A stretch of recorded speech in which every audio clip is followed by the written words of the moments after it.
பிரியமானவர்களே, அத்தனை பேரும் சுகமாக இருப்பீர்கள் என்று நான் விசுவாசிக்கிறேன். இந்த நாள் செய்தி என்பது கடந்த முறை நாம் கொடுக்கப்பட்ட செய்தியின் தொடர்ச்சி. அதாவது இச்சை என்கிற ஒரு காரியத்தை குறித்து நாம் மிக ஆழமாக நிதானித்து தியானித்து வருகிறோம்.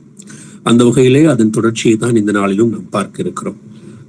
இந்த நாளில் செய்தியை கேட்டுக்கொண்டிருக்கக்கூடிய அத்தனை சகோதரர்களும் சகோதரிகளும் சற்று நம்மை நாமே நிதானிக்கக்கூடிய நிலையில் இருக்கிறோம். இந்த நாளுக்கான வசனங்களை நாம் தியானிக்கலாம். வாசிக்கலாம். முதல் பகுதியை 2 தெசலோனிக்கர் புத்தகம் 2ஆம் அதிகாரம் 10-11 வாசிக்கலாம். கெட்டு போகிறவர்களுக்குள்ளே அநீதியினால் உண்டாகும் சகலவித வஞ்சகத்தோடும் இருக்கும். ரட்சிக்கப்படத்தக்கதாக சத்தியத்தின் மேலுள்ள அன்பை அவர்கள் அங்கீகரியாமற் போனபடியால் அப்படி நடக்கும். ஆகையால் சத்தியத்தை விசுவாசியாமல் அநீதியில் பிரியப்படுகிற யாவரும் ஆக்கினைக்குள்ளாக்கப்படும்படிக்கு. கவனிங்கள் பிரியமானவர்களே, நாம் இந்த இச்சையை குறித்ததான காரண காரியங்களை பார்த்து வருகிறோம். நீங்கள் சென்ற செய்தியை தொடர்ச்சியை நீங்கள் கவனித்திருப்பீர்கள் என்றால் இந்த பகுதியும் உங்களுக்கு புரிய வாய்ப்பு இருக்கிறது. கர்த்தர் நம்மோடு கூட இடைப்படுவார். வாசிக்கப்பட்ட வசனம் என்ன சொல்லிக் கொடுத்தது? 2 தெசலோனிக்கர் புத்தகம் 2ஆம் அதிகாரம் 10 வசனத்தை சற்று கூர்ந்து கவனிங்கள். கெட்டு போகிறவர்களுக்குள்ளே அநீதியினால் உண்டாகும் சகலவித வஞ்சகம். யாருக்கு இந்த வஞ்சகமும் ஏமாற்றும் இருக்கிறது? அநீதியினால் உண்டாகக்கூடிய சகல விதம். இந்த கவனித்து பாருங்கள். கெட்டு போகிறவர்களுக்கு லூக்கா எழுதுகிறான் 7ஆம் அதிகாரம் 30ஆம் வசனத்துல தேவ ஆலோசனையை தங்களுக்கு கேடு வரத்தக்கதாக என்ன செய்தார்கள்? அவர்கள் புறம்பே தள்ளினார்கள் என்று சொல்கிறது. ஆக வேதவசனத்தை தள்ளுகிறவர்களுக்கு கேடு உண்டு என்று சொல்கிறது. ஆக கெட்டு போகிறவர்களுக்குள்ளே அநீதியினால் உண்டாகும் சகலவித வஞ்சகம். கெட்டு போறவர்கள் நீதி அல்ல, அநீதி என்கிற ஒரு வார்த்தையை வேதம் பயன்படுத்துகிறது. அடுத்த பகுதியை கவனிங்கள். சத்தியத்தின் மேலுள்ள அன்பை அவர்கள் அங்கீகரியாமல் போனபடியினால். சத்தியத்தின் மேல் உள்ள அன்பை அங்கீகரிக்க வேண்டும். நீங்கள் தேவனை ஏற்றுக்கொண்டிருக்கிறோம். இயேசு எனக்கு தெரியும், இயேசு என் தேவன், மகாதேவன், அவர்தான் இரட்சகர் என்றெல்லாம் சொல்கிற விஷயத்தை தாண்டி அந்த அன்பை அங்கீகரிக்க வேண்டும். எனக்காக இவர் வந்தார். இந்த தேவன் ஆவியாக இருக்கிறார். ஆவியாக இருக்கிற தேவன் மாம்சத்தில் எனக்காக வந்தார். அவருக்கு இயேசு நாமம் கொடுக்கப்பட்டிருக்கிறது. இந்த நாமத்தை நான் விசுவாசிக்கும் பொழுது எனக்கு ரட்சிப்பு கிடைக்கிறது. அந்த நாமத்தினால் ஞானஸ்நானம் பெற்றுக்கொண்டு அவருடைய ஆவியை நான் பெறுகிறேன். பிறகு இப்போது நான் அவருடைய கட்டளைகளுக்கு கீழ்ப்படிய ஆரம்பிக்கிறேன். இந்த நிலைப்பாட்டில் நாம் பயணிப்போம் என்றால் சத்தியத்தின் மேலுள்ள அன்பை நீங்கள் அங்கீகரிப்பீர்கள். இல்லை என்றால் அது அநீதியினால் உண்டா. அதை அங்கீகரியாமல் நீங்கள் போவீர்கள் என்றால் அடுத்து 11ஆம் வசனம் சொல்லிக் கொடுக்கிறது. சத்தியத்தை விசுவாசியாமல் அநீதியில் பிரியப்படுகிற யாவரும் ஆக்கினைக்குள்ளாக்கப்படுவார்கள். நீங்க நன்றாக கவனிங்கள் பிரியமானவர்களே. சத்தியம் தெரிந்திருந்தாலும் கூட சத்தியத்தில் எவ்வளவு பிரியம் உங்களுக்கு இருக்கிறது என்று நீங்கள் உங்களையே நிதானித்து பார்க்க வேண்டும். சத்தியம் என்றால் இயேசு கிறிஸ்து, நானே வழியும் சத்தியமும் ஜீவனுமாக இருக்கிறேன், எல்லாம் நான் தான் என்று சொன்ன கர்த்தர், அந்த தேவனை நீங்கள் எந்த அளவிற்கு நேசிக்கிறீர்களோ அந்த அளவிற்கு அவருடைய கட்டளைகளை பின்பற்ற வேண்டும். அதற்குத்தான் நாம் கொடுத்திருக்கக்கூடிய விஷயம் இந்த இச்சை என்கிற விஷயம். தொடர்ந்து நாம் பார்க்கலாம் அதை குறித்து. ரோமருக்கு எழுதும் போது 1ஆவது அதிகாரம் 32வது வசனத்தை வாசிக்கலாம். இப்படிப்பட்டவைகளை செய்கிறவர்கள் மரணத்திற்கு பாத்திரராய் இருக்கிறார்கள் என்று தேவன் தீர்மானித்த நீதியான தீர்ப்பை அவர்கள் அறிந்திருந்தும் அவைகளை தாங்களே செய்கிறதும் அல்லாமல் அவைகளை செய்கிற மற்றவர்களிடத்தில் பிரியப்படுகிறவர்களுமாய் இருக்கிறார்கள். ஆமென், ஆமென். கவனிங்கள். 11ஆம் வசனம் சொன்னது தெசலோனிக்கர் எழுதப்பட்ட புத்தகம் 2ஆம் அதிகாரம் 11. சத்தியத்தை விசுவாசியாமல் அநீதியில் பிரியப்படுகிற யாவரும். இங்கே ரோமருக்கு எழுதும் போது 1ஆம் அதிகாரம் கடைசியிலே அவன் இப்படி பதிவு செய்கிறான். எப்படி? தேவன் தீர்மானித்த நீதியான தீர்ப்பை அவர்கள் அறிந்திருந்தும் அவைகளை தாங்களே செய்கிறதும் அல்லாமல் அவைகளை செய்கிற மற்றவர்கள் இடத்தில் பிரியப்படுகிறவர்களுமாய் இருக்கிறார்கள். நான் விபச்சாரம் செய்யவில்லை. நன்றாக கவனிங்கள் பிரியமானவர்களே. நான் விக்கிரகாராதனை செய்யவில்லை. ஆனால் எனக்கு விக்கிரகாராதனை செய்யக்கூடிய கூட்டத்தை பார்க்கும் பொழுது அவர்கள் வண்ண உடைகளை அணிந்து கொள்கிறார்கள். அவர்கள் செய்யக்கூடிய அந்த தூப கலசங்களை பார்க்கும் பொழுது சந்தோஷமாக இருக்கிறது. அவை வாசனை திரவியங்களை பார்க்கும் பொழுது மனதுக்கு இன்பமாக இருக்கிறது. நீங்கள் எது வேண்டுமானாலும் எடுத்துக்கொள்ளலாம். ஆனால் நான் ஒரு காலத்தில் செய்தேன் தான், ஆனால் விட்டுவிட்டு இப்பொழுது வந்து விட்டேன். ஆனால் என் இச்சை இன்னும் போகவில்லை. அவர்களை பார்க்கும் ஒரு சந்தோஷம். ஆகா, எவ்வளவு அழகாக அவர்கள் பண்டிகை கொண்டாடுகிறார்கள். எத்தனை அழகாக இருக்கிறது. கிறிஸ்துமஸ் குடில், இயேசு பிறந்திருப்பதை பார்க்கும்போது அந்த பாடலை பாடுவதற்கு எத்தனை இன்பம். இப்படி இச்சை ஒட்டி கொண்டே இருக்கும் என்றால் சத்தியத்தை விசுவாசியாமல் அநீதியில் பிரியப்படுகிற யாவரும் ஆக்கினைக்குள்ளாக்கப்படுவார்கள் என்பதை மறந்துவிட வேண்டாம். தொடர்ந்து வாசிக்கலாம். 1 யோவான் புத்தகம் 2ஆம் அதிகாரம் 21வது வசனத்தை. சத்தியத்தை நீங்கள் அறியாததினால் அல்ல, நீங்கள் சத்தியத்தை அறிந்திருக்கிறதினாலும் சத்தியத்தினால் ஒரு பொய்யும் உண்டாயிராது என்பதை நீங்கள் அறிந்திருக்கிறதினாலும் உங்களுக்கு எழுதியிருக்கிறேன். ஆமென். என்ன சொல்லிக் கொடுக்கிறார்? சத்தியத்தை நீங்கள் அறியாததினால் அல்ல. நன்றாக புரிந்து கொள்ளுங்கள். சத்தியத்தை அறிந்திருக்கிறதுனாலும் விஷயத்துக்கு வருகிறார் இப்பொழுது யோவான். எப்படி? சத்தியத்தினால் ஒரு பொய்யும் இல்லை. சத்தியத்தில் ஒரு பொய்யும் இல்லை என்பதை தாண்டி சத்தியத்தில் ஒரு பொய்யும் உண்டாகாது. இன்று உண்டாக்கி வைத்திருக்கிறார்கள் பிரியமானவர்களே. எனக்கு ஒப்பாக ஒரு சிலையோ ஓவியத்தையோ உனக்கு உண்டாக்க வேண்டாம், அவை வழிபட வேண்டாம், அதை நமஸ்கரிக்க வேண்டாம், அதற்கு பணிவிடை செய்ய வேண்டாம் என்றெல்லாம் கர்த்தர் சொல்லிக் கொடுத்த பிறகும் அது மாத்திரமல்ல, அதை செய்வது எனக்கு எரிச்சலாக இருக்கிறது என்று சொல்லிக் கொடுத்தார். யாத்திராகமம் புத்தகம் 20ஆம் அதிகாரத்தில் நான் பேசிக் கொண்டிருக்கிறேன். ஆக அதை செய்யும் பட்சத்தில் 3-4 தலைமுறைகளுக்கு நான் அவர்களை தண்டிப்பேன் என்று சொன்ன பிறகும் கூட அந்த சத்தியத்திலே என்ன செய்தார்கள்? பொய்யே இல்லை. ஆனால் இவர்கள் பொய்யை உண்டாக்கி வைத்திருக்கிறார்கள். அவர்கள் நினைவாக அதை செய்கிறோம் என்று சொல்கிறார்கள். எப்படி இருக்கிறது பாருங்கள். சத்தியம், தேவன் ஒருவர் என்பது சத்தியம். இது மாற்று கருத்திற்கு இடமே இல்லை. எங்கு நீங்கள் வேதத்தை தேடி பார்த்தாலும் சத்தியம் ஒன்று என்று சொல்லிக் கொடுக்கிறது. அதை தேவனே வந்து அழுத்தம் திருத்தமாக மார்க்கு புத்தகம் 12ஆம் அதிகாரம் 29 பேசினார். எப்படி? இஸ்ரவேலே கேள், உன் தேவனாகிய கர்த்தர் ஒருவரே கர்த்தர் என்பதை அழுத்தம் திருத்தமாக பதிவு செய்தார். அப்படி என்றால் இந்த சத்தியத்திலே பொய் இல்லை என்று இருக்கும் என்றால் அங்கே பொய்யை உண்டாக்கி வைத்திருப்பவர்களுக்கு என்ன அர்த்தம்? அவர்கள் இச்சைக்காரர்கள் என்று அர்த்தம். கிறிஸ்துமஸ் என்கிற பண்டிகை இல்லை, புத்தாண்டு என்கிற பண்டிகை இல்லை, புத்தாண்டிலே வாக்குத்தத்தம் கொடுக்க வேண்டும் என்கிற விஷயம் இல்லை.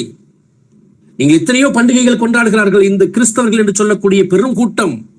ஆனால் அது எங்கிருந்து வந்தது? உள்ளத்திற்குள் இருக்கக்கூடிய இச்சையினாலே உண்டாக்கப்பட்டது. நாம் அதை விட்டு பிரிந்து வந்து விட்டோம். அந்த தலைப்பின் கீழ் தான் பார்த்து கொண்டிருக்கிறோம். இயேசுவை ஏற்றுக்கொண்டு வந்த பிறகு, உலகத்திலிருந்து நான் வேறு பிரிக்கப்பட்டவனாக வந்த பிறகும் கூட எனக்குள் எங்கேயோ ஒன்று ஒட்டி கொண்டிருக்கிறது, அந்த இச்சை. அதை பார்க்கும் பொழுதோ, அதை பேசும் பொழுதோ, அதை கேட்கும் பொழுதோ, அதை குறித்து சிந்திக்கும் பொழுதோ என் உள்ளம் இன்னும் மயங்கி திரிகிறது. அப்படி என்றால் அந்த இச்சையை வெட்ட வேண்டியது நம்முடைய கையில் இருக்கிறது. ஏனென்றால் சத்தியத்தில் ஒரு பொய்யும் இல்லை என்பதை தாண்டி சத்தியத்தில் ஒரு பொய்யும் உண்டாகாது. உண்டாக்கப்பட்டது மனிதனால் என்பதை புரிந்து கொள்ள வேண்டும். வாசிக்கலாம். எபேசியர் புத்தகம் 4ஆம் அதிகாரம் 22வது வசனத்தை. அந்தபடி முந்தின நடக்கைக்குரிய மோசம் போக்கும் இச்சைகளாலே கெட்டு போகிற பழைய மனுஷனை நீங்கள் களைந்து போட்டு. பழைய மனுஷனை களைந்து போட வேண்டும் என்றால் எது உங்களுக்கு பிரச்சனை? முந்தின நடக்கைக்குரிய மோசம் போக்கக்கூடியது எது? இச்சை. உங்களை மோசம் போக்கக்கூடியது, உங்களை கெட்டு போக செய்வது, உங்களை நரகத்தின் பாதையில் கொண்டு போக செய்வது எல்லாம் எதுவாம்? இச்சை என்று அவன் சொல்கிறான். அதற்கு இன்னொரு பெயர் வைக்கிறான், பழைய மனுஷனை களைந்து போடு. இந்த பழைய மனுஷன் எப்பொழுதும் இச்சையோடு திரிந்தவன். அந்த பழைய மனுஷன் எப்படிப்பட்டவன் என்பதை நாம் நிதானித்து அறிவோம் என்றால் ஒரு 5 நிமிடம் தனியாக உங்களுடைய அறையிலே அமர்ந்து கொண்டு யோசித்து பாருங்களேன், நீங்கள் எப்படி இருந்தீர்கள் என்பதை. இது நான் வீட்டு சபைக்குத்தான் சொல்லிக் கொடுக்கிறோம், மற்றவர்களுக்கு அல்ல. நாம் தனியாக ஒரு அறையிலே அமர்ந்து கொண்டு நான் பழைய வாழ்க்கை எப்படிப்பட்டது என்பதை சற்று ஆராய்ந்து பார்த்தால் உங்கள் நாவில் இருந்து ஒன்று வரும், நான் இவ்வளவு அநியாயக்காரி என்கிற வார்த்தை வெளியே வந்து விழும். விழுந்த பிறகு அந்த வார்த்தை மீண்டுமாக உங்களை பார்த்து சொல்லும், இப்பொழுது நீ தேவனால் கழுவப்பட்டு இருக்கிறாய் என்று சொல்லும். பரிசுத்த வாட்டி என்கிற பெயரை அந்த வார்த்தையே நமக்கு சொல்லும். அதனால்தான் அவன் சொல்லுகிறான், இச்சைகளாலே கெட்டு போகிற பழைய மனுஷன். எப்படி?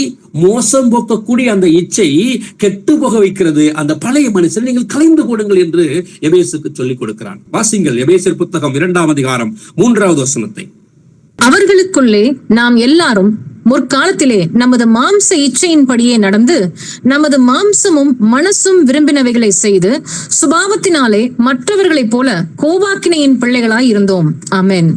எப்படி இருந்தும் முற்காலத்திலே ஏற்கனவே இயேசுக்கு எழுதும் போது அவன் 4ஆம் அதிகாரத்திலும் சொன்னான், முந்தின நடக்கைக்குரிய மோசம் போக்கக்கூடிய விஷயம். அப்போ இப்ப சொல்கிறான், நாம் எல்லோரும் முற்காலத்திலே நமது மாம்ச இச்சையின்படியே நடந்து, எனக்குத்தான் பிரச்சனை, நான் தான் அந்த விஷயத்திலே கை வைத்தேன். ஆக நமது மாம்சமும் மனசும் விரும்பினவைகளை செய்து, நமது நமது என்கும் போது இந்த வீட்டு சபைக்கு கடிதம் எழுதிய பவுலையும் அவன் சேர்த்துக் கொள்கிறான். நானும் அப்படித்தான் இருந்தேன். முதல் சாட்சி அவனாகத்தான் இருக்கிறான். நாம் எல்லோரும் முற்காலத்திலே நமது மாம்ச இச்சையின்படியே நமது மாம்சமும் மனசும் விரும்பினவைகளே செய்தோம். எப்படி? மாம்சமும் மனசும் விரும்பியது. இதெல்லாம் நீங்கள் கோடிட்டு வைத்துக் கொள்ள வேண்டும். அப்ப சுபாவத்தினாலே மற்றவர்களைப் போல கோபாக்கினை பிள்ளைகளாக இருந்தோம். என்ன பிள்ளைகளாக இருந்தோம்? கோபாக்கினை பிள்ளைகளாக இருந்தோம். இந்த கோபாக்கினையின் பிள்ளைகளுக்கு என்ன இருக்கிறது என்பதை கவனித்து பார்ப்போம். வாசிக்கலாம். ஒரு நீண்ட நெடிய வசனம் தான். கொலோசியர் புத்தகம் 3ஆம் அதிகாரம் 1 முதல் 10 முடிய வாசிங்கள். நீங்கள் கிறிஸ்துவுடனே எழுந்ததுண்டானால் கிறிஸ்து தேவனுடைய வலது பாரிசத்தில் வீற்றிருக்கும் இடத்தில் உள்ள மேலானவைகளை தேடுங்கள். பூமியில் உள்ளவைகளை அல்ல, மேலானவைகளையே நாடுங்கள். ஏனென்றால் நீங்கள் மரித்தீர்கள், உங்கள் ஜீவன் கிறிஸ்துவுடனே தேவனுக்குள் மறைந்திருக்கிறது. நம்முடைய ஜீவனாகிய கிறிஸ்து வெளிப்படும் போது நீங்களும் அவரோடு கூட மகிமையிலே வெளிப்படுவீர்கள். ஆகையால் விபச்சாரம், அசுத்தம், மோகம், துர் இச்சை, விக்கிரக ஆராதனையான பொருளாசை ஆகிய இவைகளை பூமியில் உண்டு பண்ணுகிற உங்கள் அவயவங்களை அழித்து போடுங்கள். இவைகளின் பொருட்டே கீழ்ப்படையாமையின் பிள்ளைகள் மேல் தேவ கோபாக்கினை வரும். நீங்களும் முற்காலத்தில் அவர்களுக்குள்ளே சஞ்சரித்த போது அவைகளை செய்து கொண்டு வந்தீர்கள். இப்பொழுதோ கோபமும் மூர்க்கமும் பொறாமையும் உங்கள் வாயில் பிறக்கலாகாத தூஷணமும் வம்பு வார்த்தைகளும் ஆகிய இவைகளை எல்லாம் விட்டு விடுங்கள். ஒருவருக்கு ஒருவர் பொய் சொல்லாதிருங்கள். பழைய மனுஷனையும் அவன் செய்கைகளையும் களைந்து போட்டு தன்னை சிருஷ்டித்தவருடைய சாயலுக்கு ஒப்பாய் பூரண அறிவு அடையும்படி புதிதாக்கப்பட்ட புதிய மனுஷனை தரித்து கொண்டிருக்கிறீர்களே. ஆமேன். ஆமேன். இந்த வசனம் வாசிக்கப்பட்ட இந்த பகுதி கொலோசியர் புத்தகம் 3ஆம் அதிகாரம் முதல் 10 வசனங்கள். இதற்கு வியாக்கியானம் என்பது கூட தேவையில்லை. வாசிக்கும் பொழுதே கர்த்தர் உங்களோடு பேசி விடுவார். அவன் எப்படி ஆரம்பிக்கிறான்? கொலோசியருக்கு எழுதும் பொழுது நாம் பார்த்தோம், சுபாவத்தினாலே மற்றவர்களைப் போல கோபாக்கினையின் பிள்ளைகளாக இருந்தோம். இந்த கோபாக்கினையின் பிள்ளைகள் என்கிற விஷயத்திலே அந்த கோபாக்கினை வருவதற்கு காரணமாக இருக்கக்கூடிய விஷயங்களைத்தான் இப்பொழுது வாசிக்க சொன்னோம். அவன் எப்படி ஆரம்பிக்கிறான்? நீங்கள் கிறிஸ்துவுடன் கூட எழுந்தது உண்டானால். எப்பொழுது எழுந்தீர்கள்? பேதுருவை பார்த்து கேட்கிறார்கள் சகோதரர்கள். எப்படி? பேதுருவே, நாங்கள் என்ன செய்ய வேண்டும் என்று கேட்கிறார்கள். அப்பொழுது அவன் சொல்லுகிறான், அப்போஸ்தலர் புத்தகம் 2ஆம் அதிகாரம் 38ஆம் வசனத்திலே, நீங்கள் மனம் திரும்பி, முதல் வார்த்தையை அவன் சொல்லுகிற விஷயமே மனம் திரும்பி என்று சொல்கிறான். நீங்கள் நானும் ஆராதிக்கிற கர்த்தர் இந்த உலகத்திலே பேசிய முதல் வார்த்தை மத்தேயு புத்தகம் 4ஆம் அதிகாரம் 17ஆவது வசனத்திலே, மனம் திரும்புங்கள், பரலோக ராஜ்யம் சமீபமே என்று சொன்னார். கர்த்தர் பேசியதைத்தான் பேதுரு இங்கு பேசுகிறான். முதல் காரியம் மனம் திரும்புதல் என்று அவன் பதிவு செய்கிறான். மனம் திரும்பி உங்கள் பாவங்கள் மன்னிக்கப்பட வேண்டும் என்பதற்காக இயேசு கிறிஸ்து நாமத்தினாலே ஞானஸ்தானத்தை பெற்றுக் கொள்ளுங்கள் என்று அவன் சொல்லுகிறான். ஆக அப்பொழுது நீங்கள் ஞானஸ்தானம் பெற்ற பொழுது தேவனுடைய ஆவியை பெற்றீர்கள் அல்லவா? இதுதான் அந்த அப்போஸ்தலர் புத்தகம் 2ஆம் அதிகாரம் 38 பதிவு செய்கிறது. இங்கே கொலோசியருக்கு எழுதும்போது சொல்கிறான், நீங்கள் கிறிஸ்துவுடன் கூட எழுந்தது உண்டானால் நீங்கள் ஞானஸ்தானம் பெற்றீர்கள் அல்லவா? அப்படி என்றால் கிறிஸ்து தேவனுடைய வலது பாரசத்தில் வீற்றிருக்கும் இடத்தில் உள்ள மேலானவையே தேடுங்கள். ஐயா, தேவன் எங்க இருக்கிறார்? அவர் அங்கு அந்த இடத்தையே தேடுங்கள் என்று முதலில் சொல்லிக் கொடுக்கிறார். யார்? இயேசு நாமத்தில் ஞானஸ்தானம் பெற்ற அத்தனை பேருக்கும். இரண்டாவது சொல்லிவிட்டு அவனுக்கு இன்னும் அழுத்தமாக சொல்ல வேண்டும் என்று யோசனை சொல்லுகிறான். பூமியில் உள்ளவைகளை அல்ல, மேலானவைகளை தேடுங்கள். அவன் 2 முறை இந்த விஷயத்தை அழுத்துகிறான். காரணம் ஏனென்றால், நீங்கள் மரித்தீர்கள், உங்கள் பழைய மனுஷன் இச்சை என்கிற அசுத்தம் மரித்தது. அடுத்தது, உங்கள் ஜீவன் கிறிஸ்துவுடனே தேவனுக்குள் மறைந்திருக்கிறது. இந்த விஷயங்களை தயவு செய்து கூர்ந்து இந்த பகுதிகளை நீங்கள் வாசிக்க வேண்டும். நீங்கள் அமர்ந்து நிதானித்து இந்த பகுதியில் வாசிங்கள். நான் ரட்சிக்கப்பட்டேன் என்று சொல்வதிலே அர்த்தமில்லை. ஆனால் நான் வாசிக்கிற ஒவ்வொரு வசனத்திற்கும் நான் தகுதியானதாக இருக்கிறேன் என்பதுதான் இங்கே நிச்சயம். ஏனென்றால் இச்சையை குறித்து பார்த்து வந்து கொண்டிருக்கிறோம். இச்சையினால் தான் உலகத்தில் உள்ள கேட்டுக்கு.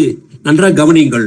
ஆக விஷயத்துக்கு வருகிறேன். இப்ப வசனம் சொல்லுகிறது, நம்முடைய ஜீவனாகிய கிறிஸ்து வெளிப்படும் பொழுது யாரும் 3 சொல்லுகிறது, நீங்கள் மரித்தீர்கள், உங்கள் ஜீவன் கிறிஸ்துவுடன் மறைந்திருக்கிறது. 4ஆம் வசனம் பாருங்கள், நம்முடைய ஜீவன். பழைய மனுஷன் இச்சை என்கிற பழைய மனுஷன் காணாமல் போயிருக்க வேண்டும் அல்லவா? அவ இன்னும் பழைய மனுஷன் வெளியே வந்து கொண்டிருக்கிறான் என்றால் நான் இன்னும் மறிக்கவில்லை என்று அர்த்தம். நம்முடைய ஜீவனாகிய கிறிஸ்து வெளிப்படும் பொழுது நீங்களும் அவரோடு கூட மகிமையிலே வெளிப்படுவீர்கள். நம்ம பழைய மனுஷன் மரித்து விட்டால் வசனம் சொல்கிறது, நீங்கள் பாவத்துக்கு மரித்து நீதிக்கு பிழைக்கத்தக்கதாய் வந்து விட்டீர்கள். இன்னொரு இடத்திலே வேதம் பதிவு செய்கிறது, நீங்கள் மரித்து விட்டீர்கள் நீதிக்கு பிழைப்பீர்கள் என்றால், ஆக பேசுகிறவர் நீங்கள் அல்ல, பிதாவின் ஆவியானவர் உங்களிலிருந்து பேசுகிறார். நீங்கள் மரித்த பிறகு உங்களுக்குள் வந்து வாசம் செய்வது தேவனுடைய ஆவி. அப்ப தேவன் தான் உங்களிலிருந்து பேசுகிறார் என்றால், இப்பொழுது உங்கள் வாயிலிருந்து எப்படி தூஷணமான வார்த்தைகள் வெளிவரும்? அதைத்தான் பவுல் தொடர்ந்து கேட்கிறார். ஆகையால் கவனித்துக் கொள்ளுங்கள், இப்பொழுது கோபாக்கினை யார் மேல் வரும் என்பதை அங்கிருந்து இங்கு பதிவு செய்கிறான். விபச்சாரம், அசுத்தம், மோகம், துர் இச்சை, விக்கிரக ஆராதனையான பொருளாசை, இவைகளை பூமியில் உண்டு பண்ணுகிற உங்கள் அவயவங்களை அழித்து போடுங்கள். இவை எங்கு உண்டாகும்? உங்கள் அவயவங்கள் எங்கு உண்டு பண்ணுகிறது? இந்த பூமியிலே உண்டு பண்ணுகிறது. எவை? மீண்டுமாக சொல்கிறேன், விபச்சாரம், அசுத்தம், மோகம், துர் இச்சை, அடுத்தது விக்கிரக ஆராதனையான பொருளாசை. நீங்கள் தான் நிதானிக்க வேண்டும் பிரியமானவர்களே. இந்த பகுதியில் நான் எங்கு நின்று கொண்டிருக்கிறேன்? இப்போ விபச்சாரம் என்பது வேறு விதமான சிந்தனையை மக்கள் மத்தியிலே கொண்டு வந்திருக்கிறது. உங்கள் கையில் இருக்கக்கூடிய மொபைல் போனை சற்று யோசித்து பாருங்கள். கர்த்தர் எப்பொழுதுமே ஒரு விஷயத்தை கவனமாக கூர்ந்து கவனிப்பார். எப்படி? நான் தான் உனக்கு மணவாளன், நன்றாக புரிந்து கொள், நீங்கள் தான் மணவாட்டி. என்னை விட அதிகமாக நேசிக்கக்கூடிய விஷயம் எதுவாக இருக்கிறது? அது உங்களுக்கு நேசிக்க வேண்டும் என்றால், நீங்கள் என்னை தாண்டி ஒன்றை நீங்கள் நேசிப்பீர்கள் என்றால் அது விக்கிரகமாக மாறிவிடும், அது விபச்சாரமாக மாறிவிடும். கர்த்தரை மாத்திரம்தான். அதைத்தான் கணவன் மனைவிக்கு அவர் சொல்லிக் கொடுக்கிறார். இப்போ அடுத்து சொல்லுகிறார் அவர், பூமியில் உண்டு பண்ணுகிற உங்கள் அவயவங்களை அழித்து போடுங்கள். உங்கள் அவயம்தான் உண்டாக்குறது. யாக்கோபு சொல்கிறான், எப்படி? 1ஆம் அதிகாரம் 14-15 வாசிப்பீர்கள் என்றால், அவனவன் தன் தன் சுய இச்சையினால் இழுக்கப்பட்டு சோதிக்கப்படுகிறான் என்று சொல்கிறான். அப்போ என்னுடைய இச்சை, என்னுடைய சுயம்தான், என்னுடைய பிரச்சனை தான் என்பதை நாம் யோசிக்கும் பொருட்டு 6ஆம் வசனம் சொல்லுகிறது, இவைகளின் பொருட்டே கீழ்ப்படியாமையின் பிள்ளைகள் மேல் தேவ கோபாக்கினை வரும். தேவனுடைய கோபாக்கினை நன்றாக புரியுங்கள். இவைகளின் பொருட்டே கீழ்ப்படியாமையின் பிள்ளைகள் மேல் கோபாக்கினை வரும் என்பதை தாண்டி அது தேவ கோபாக்கினை. அது தேவ கோபாக்கினை யார் மீது வருகிறது? பிள்ளைகள் மேல் வருகிறது. 7ஆம் வசனம் பிரச்சனை இல்லை. நீங்கள் முற்காலத்தில் அவர்களுக்குள்ளே சஞ்சரித்த போது அப்படித்தான் பழசை ஞாபகப்படுத்துகிறார். ஆனால் 8ஆம் வசனத்தை கவனிங்கள். இப்பொழுதோ கோபம், மூர்க்கம், பொறாமை, உங்கள் வாயில் பிறக்கலாகாத தூஷணம், உங்க வாயிலிருந்து ஒரு நாளும் தூஷணமான வார்த்தைகள் வரக்கூடாது என்று கண்டிக்கிறார் தேவன். வம்பு வார்த்தைகளுமாகி இவைகள் எல்லாம் விட்டு விடுங்கள். மேலே சொன்னது என்ன கவனிங்கள் பிரியமானங்களே. மேலே சொன்னது கோபமும் மூர்க்கமும் பொறாமையும் என்னவாம்? அது வம்பு என்று சொல்கிறான், அது பிரச்சனை என்று சொல்கிறான். அந்த வார்த்தைகள் உங்கள் வாயில் வரவே கூடாது. இவையெல்லாம் விட்டு விடுங்கள். ஒருவருக்கொருவர் பொய் சொல்லாதிருங்கள். பழைய மனுஷனையும் அவன் செய்கைகளையும் களைந்து போடுங்கள். பழைய மனுஷன் என்பதை தாண்டி அவரிடத்திலே சில செய்கைகள் உண்டு, அதை களைந்து போடுங்கள். தன்னை சிருஷ்டித்தவருடைய சாயலுக்கு ஒப்பாய் பூரண அறிவு அடையும்படி புதிதாக்கப்பட்ட புதிய மனுஷனை தரித்துக் கொண்டிருக்கிறீர்கள் என்று சொல்கிறார். புதிய மனிதன் வந்த பிறகும் எனக்குள் இச்சை இங்கே மேலே சொல்லப்பட்ட விஷயங்களில் எந்த அளவிற்கு காணப்பட்டுக் கொண்டிருக்கிறது என்பதை கவனிங்கள். இது நிதானிக்க வேண்டிய தருணம் பிரியமானவர்களே. நான் உங்களுக்கு 1000 வசனங்களை சொல்லிக் கொண்டு போய்விடலாம். ஆனால் நிதானிப்பதற்கு ஒரு வசனம் நமக்கு போதும். நான் எங்கு இருக்கிறேன்?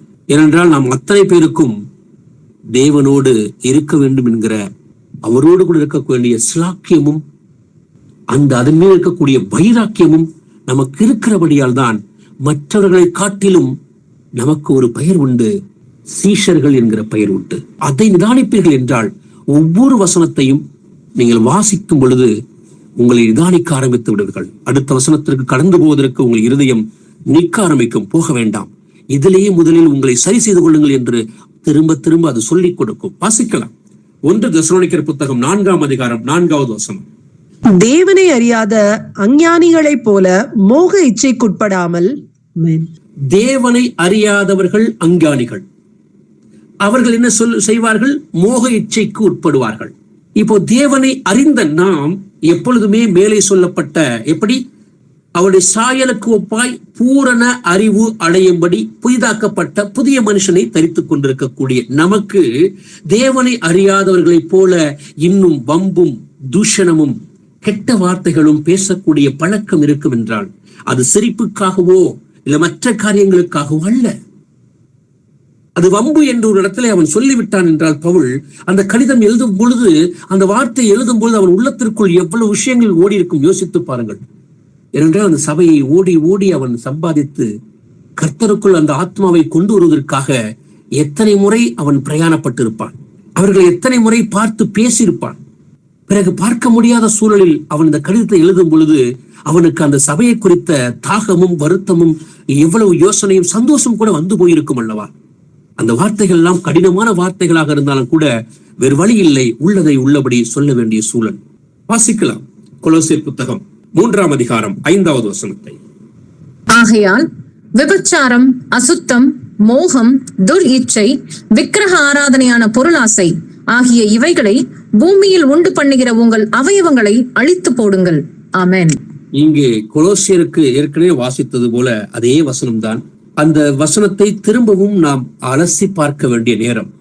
இந்த மோகம், துரிச்சை, விக்கிரக ஆராதனையான பொருளாசை ஆகிய இவைகளை பூமியில் உண்டு பண்ணுகிற விஷயங்கள் எங்கள் உள்ளத்திலே இன்னும் எங்கேயாவது ஒட்டி கொண்டிருக்கிறதா?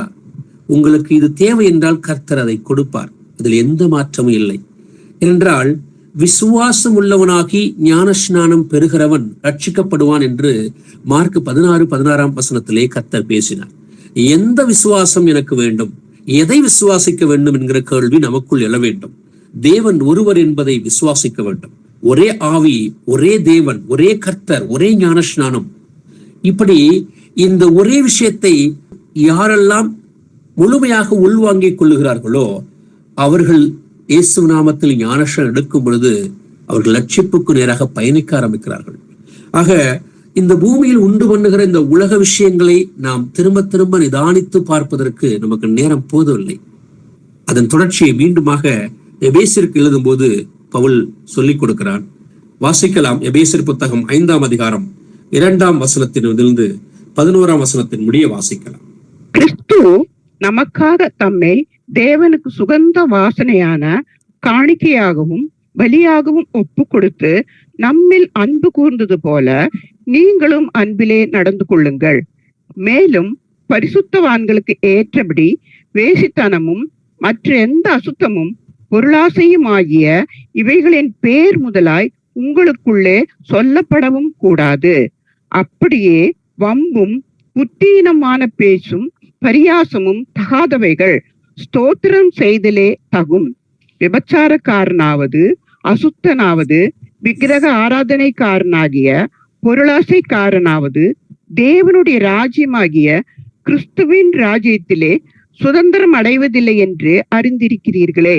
இப்படிப்பட்டவர்களின் நிமித்தமாக கீழ்ப்படியாமையின் பிள்ளைகள் மேல் தேவ கோபாக்கினை வருவதால் ஒருவனும் உங்களை வீண் வார்த்தைகளினாலே மோசம் போகாதபடிக்கு எச்சரிக்கையாயிருங்கள். அவர்களுக்கு பங்காளிகளாகாதிருங்கள். முற்காலத்தில் நீங்கள் அந்தகாரமாய் இருந்தீர்கள், இப்பொழுதோ கர்த்தருக்குள் வெளிச்சமாய் இருக்கிறீர்கள். வெளிச்சத்தின் பிள்ளைகளாய் நடந்து கொள்ளுங்கள். ஆவியின் கனி சகல நற்குணத்திலும் நீதியிலும் உண்மையிலும் விளங்கும். கர்த்தருக்கு பிரியமானது இன்னதென்று நீங்கள் சோதித்து பாருங்கள். கனியற்ற அந்தகார கிரியைகளுக்கு உடன்படாமல் அவைகளை கடிந்து கொள்ளுங்கள். ஆமென். ஆமென். கிறிஸ்து நமக்காக தம்மை தேவனுக்கு சுகந்த வாசனையான காணிக்கையாகவும் பலியாகவும் ஒப்பு கொடுத்தது போல ரோமருக்கு எழுதும் போது பவுல் சொல்கிறான் 12ஆம் அதிகாரம் 1 வசனத்திலே, உங்கள் சரீரங்களை பரிசுத்தமாய் தேவனுக்கு ஒப்புக் கொடுங்கள், இதுவே நீங்கள் செய்யத்தக்க புத்தியுள்ள ஆராதனை என்று சொல்கிறார். நான் தேவனுக்கு பரிசுத்தமாய் என்னுடைய சரீரத்தை ஒப்புக் கொடுக்க வேண்டும் என்று சொல்லும் பொழுது கொலோசியருக்கு சொன்ன அதே விஷயம்தான் 3ஆம் அதிகாரத்துல, அதே தான் 5ஆம் அதிகாரத்திலே எபேசுக்கு எழுதும் போதும் பவுல் சொல்லுகிறார். ஆக பரிசுத்தவான்களுக்கு ஏற்றபடி வேசித்தனம் இருக்கக்கூடாது. பரிசுத்தவான்களுக்கு என்ன கூடாது என்கிறது வேசித்தனமும் மற்ற எந்த அசுத்தமும். அடுத்து கவனிங்கள், பொருளாசை என்கிற விஷயத்தை திரும்ப திரும்ப திரும்ப பவுல் சொல்லிக் கொடுக்கிறார். பணம் எங்கு உள்ளத்திலே முளைக்க ஆரம்பிக்கிறதோ, பணம் எங்கு உள்ளத்திலே அலைமோத ஆரம்பிக்கிறதோ எண்ண ஓட்டங்கள் சிதற ஆரம்பிக்கும். ஆக இவைகளின் பேர் முதலாய் உங்களுக்குள்ளே சொல்லப்படக்கூடாது என்றுதான் அவன் சொல்லுகிறான். அடுத்து சொல்கிறான், அப்படியே ஆரம்பத்தில் கொலோசியருக்கு சொல்வது போலவே வம்பும் புத்தீனமான பேச்சும் பரியாசமும் கூடாது. எல்லாவற்றிலையும் நன்றி சொல்லுங்கள். எது நடந்தாலும் கர்த்தருக்கு ஸ்தோத்திரம். 1 தெசலோனிக்கேயர் புத்தகம் 5ஆம் அதிகாரம் 18 பவுல் சொல்லிக் கொடுக்கிற விஷயம், எல்லாவற்றிலும் ஸ்தோத்திரம் செய்யுங்கள், கிறிஸ்து இயேசுவுக்குள் அது தேவ சித்தமாக இருக்கிறது என்று சொல்கிறார். நன்றி சொல்லுங்கள் என்று அவன் சொல்லிக் கொடுக்கிறார். சொல்லிவிட்டுத்தான் கவனிங்கள், விபச்சாரக்காரனாவது, அசுத்தன், விக்கிரக ஆராதனையாகி பொருளாசை, இது போன்ற சிந்தனை உள்ள ஆட்கள் எங்கு பயணிக்க முடியாது. தேவனுடைய ராஜ்யமாகிய கிறிஸ்துவின் ராஜ்யத்தில் சுதந்திரம் அடைவது இல்லை. நன்றாக கவனியுங்கள். இந்த குறிப்புகளிலே நாம் எங்காவது சிக்கிக் கொண்டிருக்கிறோமா? நாம் சொல்ல ஒரு விஷயம் என்ன, இச்சை என்கிற ஒரு விஷயம் எந்த அளவிற்கு தூண்டப்பட்டு சத்தியம் தெரிந்திருக்கக்கூடிய பிள்ளைகளுக்குத்தான் பவுல் எழுதுகிறான். நீங்கள் கவனியுங்கள், இந்த கடிதம் யாருக்கு எழுதப்பட்டிருக்கிறது?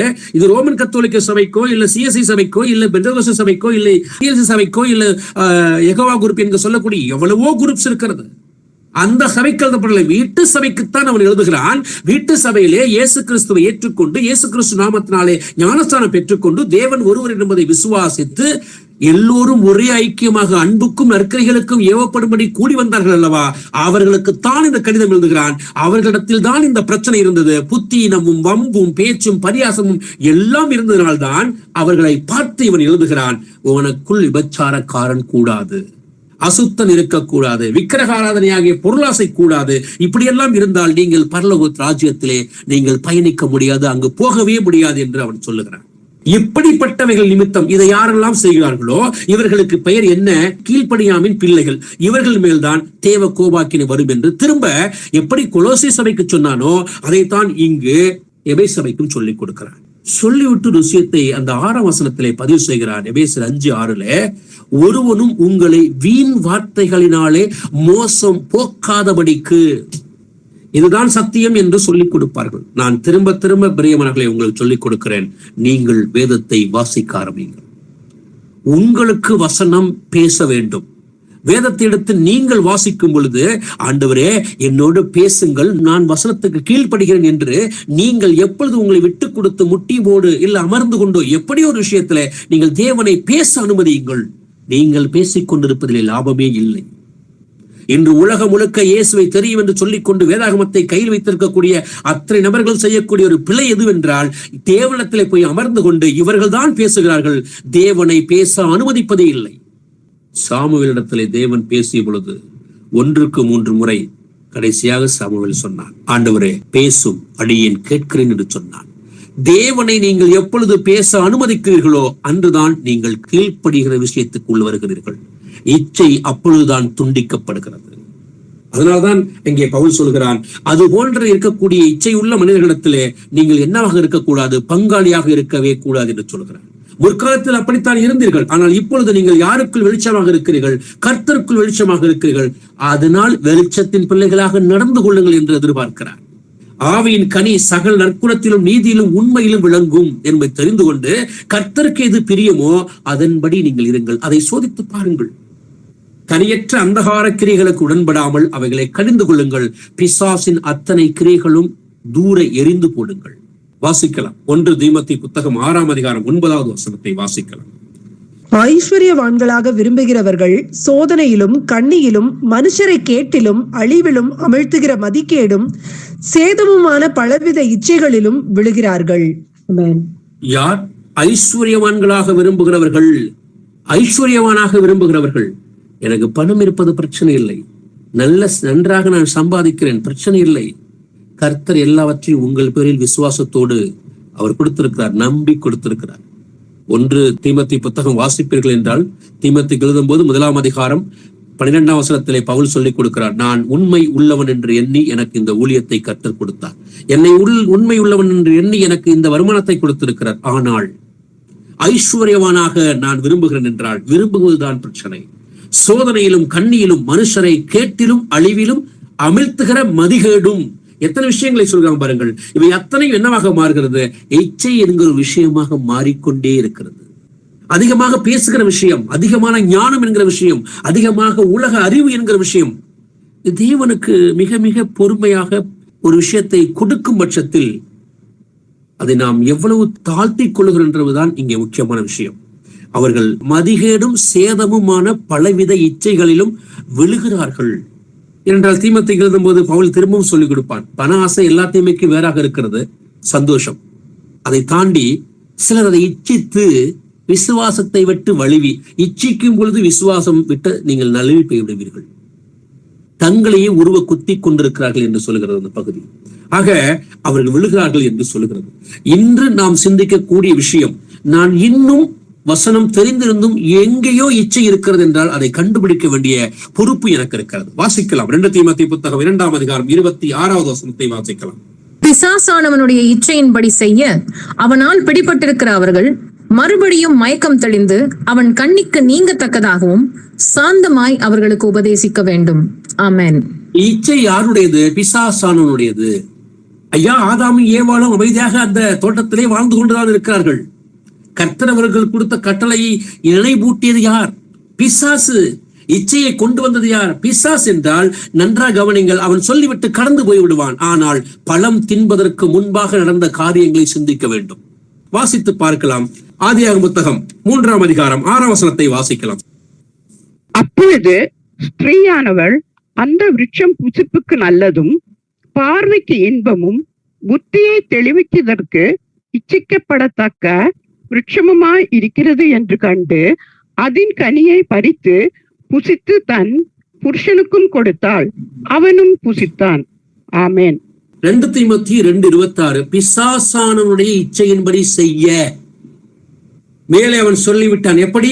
நாங்கள் தோட்டத்தில் உள்ள விருட்சங்களின் கனியை புசிக்கலாம். தோட்டத்தின் நடுவில் இருக்கிற விருட்சத்தின் கனியை குறித்து தேவன் நீங்கள் சாகாதபடிக்கு அதை புசிக்கவும் அதை தொடவும் வேண்டாம் என்று சொன்னார் என்றார்.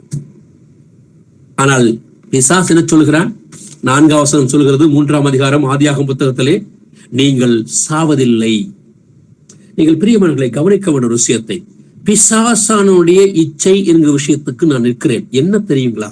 வாசிக்கப்பட்ட வசனம் 3ஆம் அதிகாரம் 6ஆம் வசனம், அப்பொழுது ஸ்திரீயானவள் அந்த விருட்சம் புசிப்புக்கு நல்லதும் பார்வைக்கு இன்பமும் புத்தியை தெரிவிக்கிறதற்கு இச்சிக்கப்படத்தக்க விருட்சமாய் இருக்கிறது என்பதை கண்டு. பிரியமானவர்களே, இன்னும் அந்த பழத்தை அவள் பறிக்கவில்லை, இன்னும் அந்த மரத்திற்கு அவள் போகவில்லை, இன்னும் அந்த பழத்தை பறித்து அவள் உண்ணவில்லை. ஆனால் என்ன சொல்கிறது வேதம்? புசிப்புக்கு நல்லது. நான் ஒரு விஷயத்தை புசிக்கவே இல்லை, ஒரு பொருளை நான் தொடவே இல்லை, ஆனால் அது எனக்கு அது இன்பமாக இருக்கிறது, அது நல்லது என்பது எப்படி தெரியும்? நீங்க நன்றாக சிந்திக்க வேண்டும். பிசாசானுடைய இச்சை எந்த அளவிற்கு பாவத்தை உண்டு பண்ணுகிறது என்பதை கவனிக்க வேண்டும்.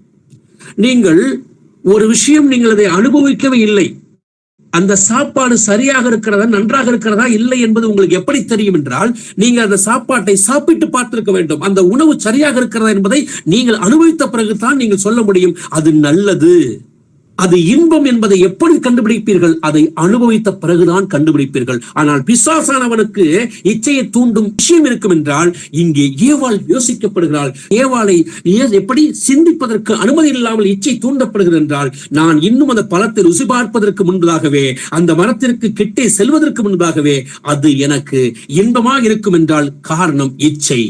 அதை பார்க்க பார்க்க பார்க்க அதன் மீது எனக்கு ஆசை தூண்டப்பட்டு கொண்டே இருக்கிறது. பிரச்சனை இதுதான்.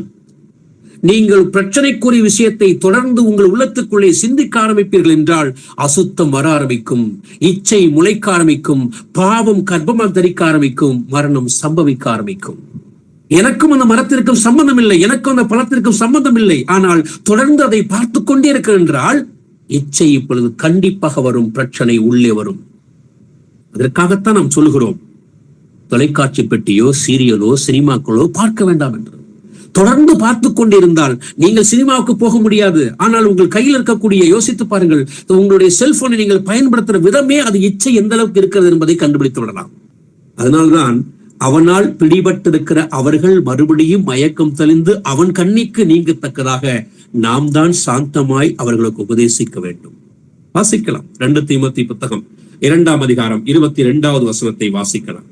அன்றியும் பாலியத்துக்குரிய இச்சைகளுக்கு நீ விலகியோடி சுத்த இருதயத்தோடே கர்த்தரை தொழுது கொள்ளுகிறவர்களுடனே நீதியையும் விசுவாசத்தையும் அன்பையும் சமாதானத்தையும் அடையும்படி நாடு. ஆமென். அப்போ யாரோடு நீங்கள் சேர வேண்டும்?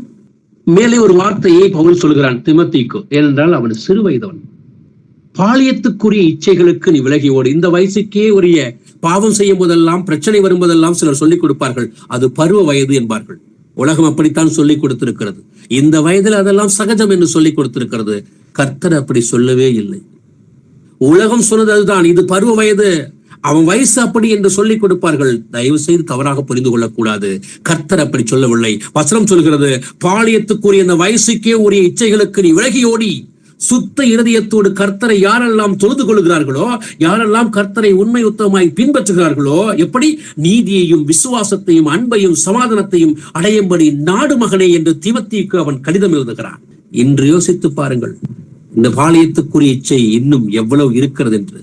வாசிக்கலாம். 2 தீமோத்தேயு புத்தகம் 3ஆம் அதிகாரம் 6ஆம் வசனம். பாவங்களால் நிறைந்து பற்பல இச்சைகளால் இழுப்புண்டு, பற்பல இச்சைகளால் இழுக்கப்பட்ட விஷயம்தான். ஐயா, போர் நடந்து கொண்டிருக்கிறது, அமைதியாக அவன் போர் முனையை குறித்து யோசித்துக் கொண்டிருக்கலாம் தாவீது. இல்லை என்றால் சாப்பிட்ட உணவுக்காக அவன் கீழே அமர்ந்து படுத்து உறங்கியிருக்கலாம் தாவீது. ஆனால் மேல் வீட்டு மாடி அறையிலே உலாவ ஆரம்பிக்கிறான். அவன் சிந்தை என்ன என்பது நமக்கு எப்படி தெரியும்? அவன் உலாவ ஆரம்பித்திருந்தால் யோசித்து பாருங்கள். பற்பல விஷயங்களால் நிறைந்து, பாவங்களால் நிறைந்திருக்கக்கூடிய இருதயத்திலிருந்து இச்சைகளால் இழுக்கப்படுகிறது என்றால், அங்கே தூரத்திலே குளித்துக் கொண்டிருக்கக்கூடிய எப்படி உரியாவின் மனைவியை கண்கள் காண ஆரம்பிக்கிறது. இப்படித்தான் நாம் இப்படி எடுத்துக்கொள்ளுங்கள். என் உள்ளத்துக்குள்ள அந்த ஒரு விஷயம் இருக்கும் என்றால் அதை நோக்கித்தான் உங்கள் கண்களும் உங்கள் சிந்தனையும் சென்று கொண்டே இருக்கும். இப்பொழுது அவன் அதை பார்க்கிறான். குளித்தது யாரோ என்று அவன் அகர்ந்து போயிருக்கலாம். ஆனால் உள்ளுக்குள் அவனுக்கு இருந்தது இச்சை. இப்பொழுது அவன் என்னப்படுகிறது? தூண்டப்படுகிறது. தூண்டப்பட்ட இச்சையின் அடுத்த செயல்தான் குளித்துக் கொண்டிருக்கிறது யார் என்று கேட்டு வரச் சொல்கிறான். கவனியுங்கள் பிரியமானவர்களே, இந்த இச்சை அவ்வளவு சாதாரண காரியம் அல்ல. அது எந்த விஷயத்திலும் இருக்கலாம். வேதத்தை சொல்லிக் கொடுக்கிற விஷயத்திலும் கூட இருக்கலாம். அதை மற்றவர்கள் புரிந்து கொள்ளக்கூடிய விதத்திலும் இருக்கலாம். குற்றம் சாட்டுவது பிசாசானவனுடைய வேலை.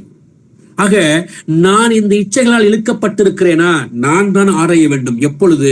வேதத்தோடு நான் தேவனிடத்திலே அமரும் பொழுது, கர்த்தரை பேச அனுமதிக்கும் பொழுது, அதில் எந்த இடத்திலும் நான் பிசுறு தட்டாமல், எந்த இடத்திலும் என்னை அட்ஜஸ்ட் செய்து கொள்ளாமல், தவறென்றால் தவறு என்று அப்படியே ஒத்துக்கொள்ளக்கூடிய இருதயம் வரும் வரை இச்சை இருக்கத்தான் செய்யும். வாசிக்கலாம் 2 தீமோத்தேயு புத்தகம் 4ஆம் அதிகாரம் 3ஆவது வசனத்தை. ஏனென்றால் அவர்கள் ஆரோக்கியமான உபதேசத்தை பொறுக்க மனமில்லாமல் செவி தினவுள்ளவர்களாகி தங்கள் சுய இச்சைகளுக்கு ஏற்ற போதர்களை தங்களுக்கு திரளாக சேர்த்து கொண்டு. ஆமேன். ஆக எப்படி ஆரோக்கியமான உபதேசத்தை பொறுக்க மனதில்லாமல், எப்பொழுது பொறுத்துக் கொள்ள முடியாது? நீ பாவியா இருக்கிற என்று சொன்னால் சிலருக்கு கோபம் இருக்கிறது. நீ மனம் திரும்ப வேண்டும் என்று சொன்னால் நம்மிடத்திலே பகைத்துக் கொள்கிறார்கள், வருத்தப்படுகிறார்கள்.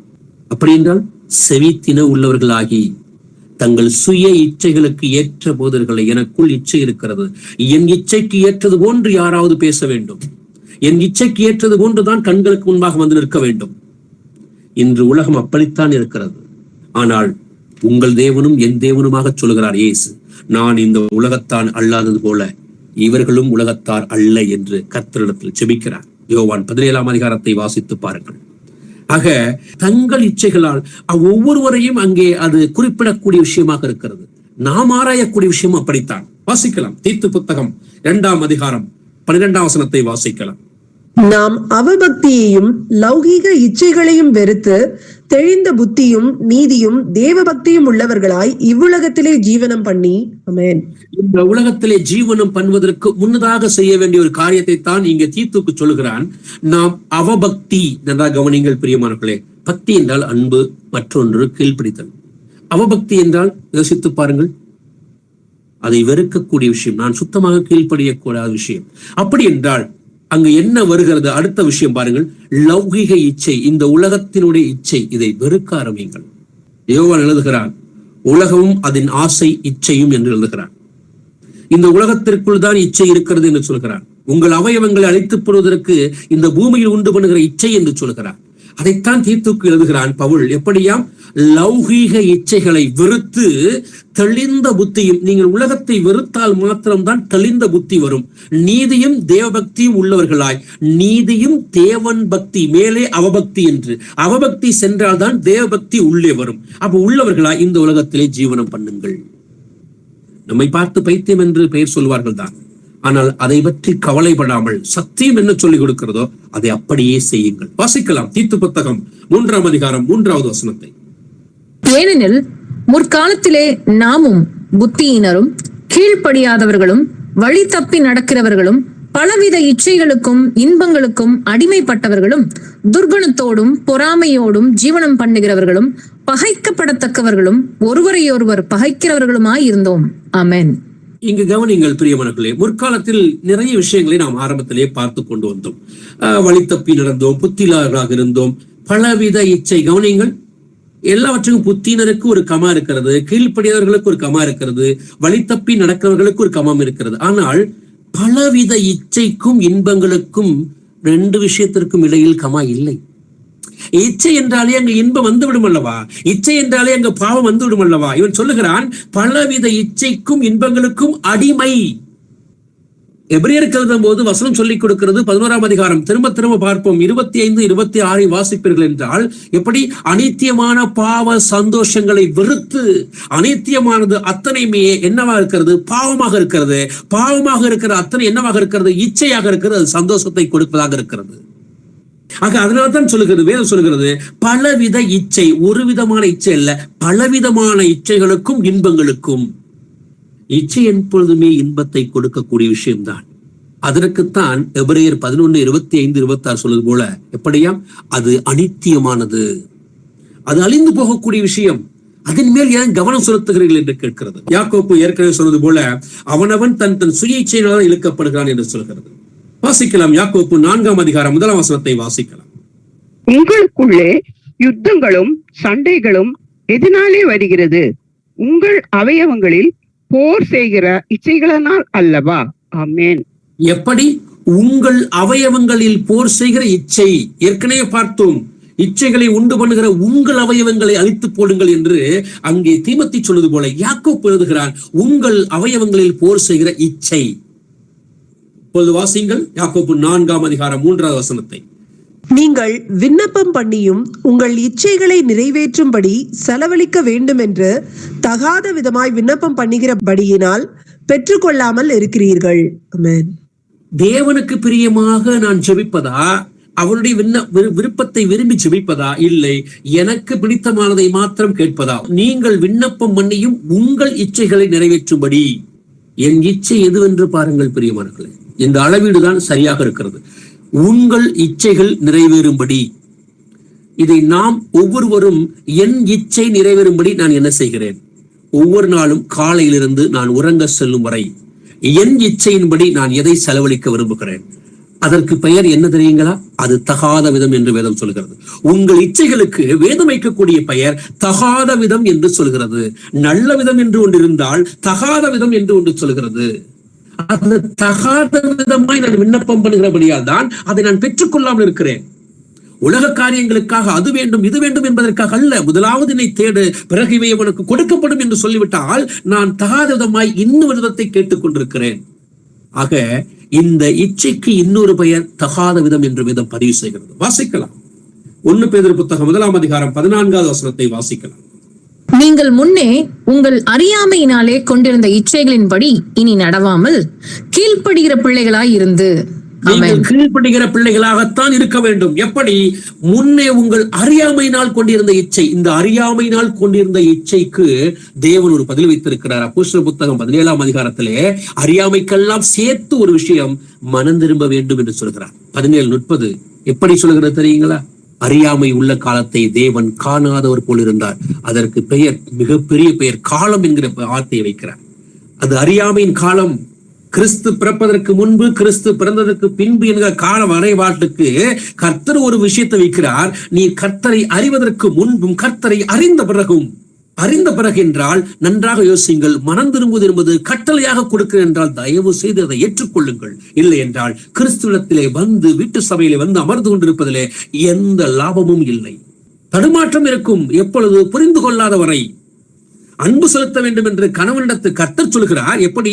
நீ உன் மனைவியை நேசி, உன் மனைவியை அன்பு செலுத்த, அவளை கசந்து கொள்ளாது என்று சொன்னால் அதை அப்படியே செய்ய வேண்டும். மனைவிக்கு சொல்கிறார், உன் புருஷனுக்கு கீழ்ப்படி என்று சொன்னால் அதை 100% அப்படியே செய்ய வேண்டும். உங்களுக்கு வேண்டுமென்றால் ஒரு வசனத்தை காட்டிக் கொடுக்கிறேன். உங்கள் வீட்டிலே வைத்துக் கொண்டு அந்த வசனத்துக்கு சரியாகத்தான் செயல்படுகிறோமா என்று பாருங்கள். கொலோசியர் புத்தகம் 3ஆம் அதிகாரம் 18, 19, 20, 21 தனியாக இருக்கும்போது வாசித்து பாருங்கள். கணவனோ மனைவியோ பிள்ளைகளோ ஒரு முழு குடும்பம் என்ன செய்ய வேண்டும் என்பதை இந்த 4 வசனமும் பதிவு செய்திருக்கிறது. ஆக இச்சையின்படி நடவாமல் கீழ்ப்படுகிற பிள்ளைகளாக மாத்திரம் இருங்கள். கர்த்தர் எதிர்பார்க்கிற ஒரே விஷயம் கீழ்ப்படிதல் மாத்திரம்தான். தொடர்ந்து வாசிக்கலாம். 1 பேதுரு புத்தகம் 2ஆம் அதிகாரம் 11ஆம் வசனத்தை வாசிக்கலாம். பிரியமானவர்களே, அந்நியர்களும் பரதேசிகளுமாய் இருக்கிற நீங்கள் ஆத்துமாவுக்கு விரோதமாய் போர் செய்கிற மாம்ச இச்சைகளை விட்டு விலகி. ஆமென். திரும்ப திரும்ப சொல்லுகிறது அது மாம்ச இச்சை. எப்படி? இந்த உலகத்தில் உள்ள இச்சை. இதைத்தான் திரும்ப திரும்ப வேதம் சொல்லுகிறது. உங்கள் அவயவங்கள் என்று சொல்கிறது, உங்கள் மாம்சம் என்று சொல்கிறது. பரதேசிகளும் அந்நியருமாய் இருக்கிற நீங்கள் ஆத்துமாவுக்கு விரோதமாய் போர் செய்கிற, கடைசியாக வைக்கிற ஒரு முற்றுப்புள்ளி கவனியுங்கள். எல்லாம் சரிதான் பிரியமானவர்களே, ஆனால் இதை செய்வீர்கள் என்றால் எதற்கு அது எதிராக மாறுகிறது? உங்கள் ஆத்துமாவுக்கே எப்படி எதிரடையாக வந்து நிற்கிறது. இந்த இச்சை என்னவாக மாறுகிறது? கடைசியாக உங்கள் ஆத்துமாவுக்கு விரோதமாய் போர் செய்கிற மாம்ச இச்சை விட்டு விலகு என்று சொல்கிறார். உண்ணவும் உடுக்கவும் இருந்தால் போதும் என்கிற மனம் எப்பொழுது வருகிறதோ அதுவே மிகுந்த தேவபக்தி என்று வேதம் பதிவு செய்கிறது. போதும், ஒரே வார்த்தை, போதும் என்கிற மனதுடன் கூடிய தேவனுக்கு கீழ்ப்படுகிற எண்ணம், தேவ பக்தியே மிகுந்த ஆதாயம். எத்தனை வார்த்தைகள் வேண்டுமானால் தமிழிலே போட்டுக் கொள்ளுங்கள். போதும் என்கிற மனம், போதும் போதும் என்று நீங்கள் யோசித்து பாருங்கள். போதும். இந்த உலகத்திலே போதும் என்று சொல்கிற ஒரே விஷயம் உணவு மட்டும்தான். அதையும் போத பத்தாது என்று சொல்லுகிற கூட்டம் அநேகம் இருக்கும். அவர்களுக்கு வேதம் வைக்கிற பெயர் அவர்கள் தேவன் வயிறு என்று சொல்லிக் கொடுக்கிறது. ஆக போதும் என்கிற விஷயத்தை இப்படி யோசித்து பாருங்கள். போதும் என்கிற மனது வரும் என்றால் அது தேவபக்தியாகத்தான் இருக்க வேண்டும். ஆண்டவரே, போதும் ஆண்டவரே, இம்மட்டுமாய் என்னை ஆசீர்வதித்திருக்கிறீர், உமக்கு நன்றி ஆண்டவரே. எப்பொழுது அந்த இருதயம் வரும்? எனக்கு போதவில்லை, போதும் என்பதை தாண்டி இல்லை என்கிற விஷயம் வரும் என்றால் அங்கே என் சுயம் வெளிப்படுகிறது. அதற்கு காரணம் என் இச்சை தான். அதற்கு காரணம் இது பற்றவில்லை, இது போதவில்லை, இது இன்னும் கொஞ்சம் வேணும். இன்னும் என்கிற விஷயம் ஒன்றே ஒன்றில் மாத்திரம்தான் இருக்க வேண்டும். நன்றாக யோசியுங்கள். வெளிப்படுத்தும் விசேஷம் சொல்லிக் கொடுக்கிறது. எப்படி? பரிசுத்தம் உள்ளவன் இன்னும் பரிசுத்தம். அந்த மேலும் என்கிற விஷயம் அங்கு வேண்டுமானால் நீங்கள் இன்னும் அதிகமாக, போதும் என்கிறதுல பற்றவில்லை, பரிசுத்தம் இன்னும் பற்றவில்லை என்று அங்கே கூட்டிக் கொள்ளுங்கள். ஆனால் உலகத்துக்குள் இருப்பீர்கள் என்றால் எனக்கு போதும். வாசிக்கலாம். 1 பேதுரு புத்தகம் 4ஆம் அதிகாரம் 2ஆம் வசனத்தை. ஏனென்றால் மாம்சத்தில் பாடுபடுகிறவன் இனி மாம்சத்தில் இருக்கும் காலம் வரைக்கும் மனுஷருடைய இச்சைகளின்படி பிழைக்காமல் தேவனுடைய சித்தத்தின்படியே பிழைக்கத்தக்கதாக பாவங்களை விட்டு ஓய்ந்திருப்பான். ஆமென். மாம்சத்தில் பாடுபடுகிறவன் இனி மாம்சத்தில் இருக்கும் காலம் வரைக்கும் மனுஷனுடைய இச்சைகளின்படி பிழைக்காமல். அப்ப இச்சை இது எல்லாம் என் சுயம் சார்ந்த விஷயம், என் சரீரம் சார்ந்த விஷயம். அப்போ மனுஷனுடைய இச்சைகளின்படி பிழைக்காமல் தேவனுடைய சித்தத்தின்படிதான் பிழைக்கத்தக்கதாக பாவங்களை விட்டு விடு என்பதை தாண்டி பாவங்களை விட்டு ஓய்ந்திரு என்று சொல்கிறார். அது எவ்வளவு பெரிய இன்பம் தெரியுமா? ஒரு நாள் நீங்கள் சிந்தியுங்கள் பிரியமானவர்களே. இந்த பகுதியில் இருக்கக்கூடிய சகோதர சகோதரிகள், இன்று ஆன்லைன் இருக்கக்கூடிய சகோதரிகளுக்கு ஒரு விண்ணப்பம் என்றால், ஒரு நாள் கணக்கு வைத்துக் கொள்ளுங்கள். 24 மணி நேரம் நான் பொய் பேசுவதில்லை. நான் உங்களுக்கு கொடுக்கக்கூடிய விஷயம் ஒரு நாள் முழுக்க சும்மா என்கிற வார்த்தை தமிழில் இல்லவே இல்லை. தயவுசெய்து புரிந்து கொள்ளுங்கள். இன்று அதுதான் மிகப்பெரிய விஷயமாக இருக்கிறது. வேதம் யதார்த்தம் என்கிற ஒரு வார்த்தையை பயன்படுத்துகிறது. யதார்த்தம் என்றால் தமிழில் உண்மை என்று பொருள்.